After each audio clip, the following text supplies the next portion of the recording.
கரூர் காவல்துறை இருக்கு பாருங்க, ஒரு வினோதமான காவல்துறை. நம்ம பார்த்திபனுக்கும் மதியனுக்கும் தெரியும். 8 நாளுக்கு முன்னாடியே 9 நாளுக்கு முன்னாடி மனுவை கொடுக்குறாங்க. அது நம்ம தவறு தானே ஒத்துக்கலாம். ஏன்னா நம்ம காவல்துறை நம்பணும்ல, அதுதான் நம்மளுடைய மிகப்பெரிய தவறு.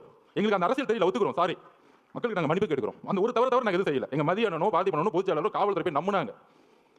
அப்போ காவல்துறை ஒரு இடத்துல நம்ம வந்து கேட்குறோம், ஒரு 6 இடம் கேட்குறோம்.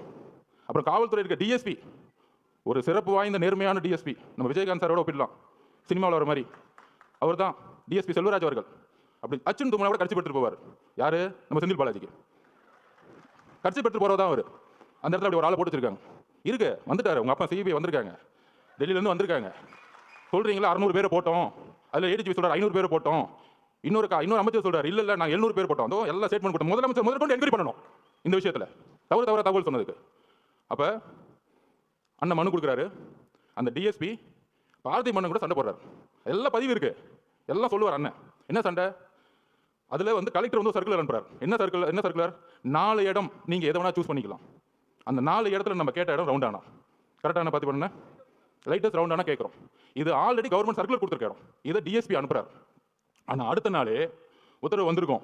அச்சுன்னு தும்பிட்டார்ல அவர், ஊருக்குள்ளே கூட்டிகிட்டு வராத. ஏன் ஊருக்குள்ளே கூட்டிகிட்டு வரக்கூடாது? ஊருக்குள்ளே கூட்டிகிட்டு போய் தலைவர் அந்த இடத்துல ரவுண்டான நின்றுட்டா ஒட்டுமொத்த மக்களும் ஓட்டு மாறிடும். வேற ஒன்றும் கிடையாது. இதுதான் அரசியல். அவர் முகத்தை யாரும் பார்த்துடக்கூடாது. ஊருக்கு வெளியே ஓரமாக ஒரு ரோட்டுக்குள்ளே போ.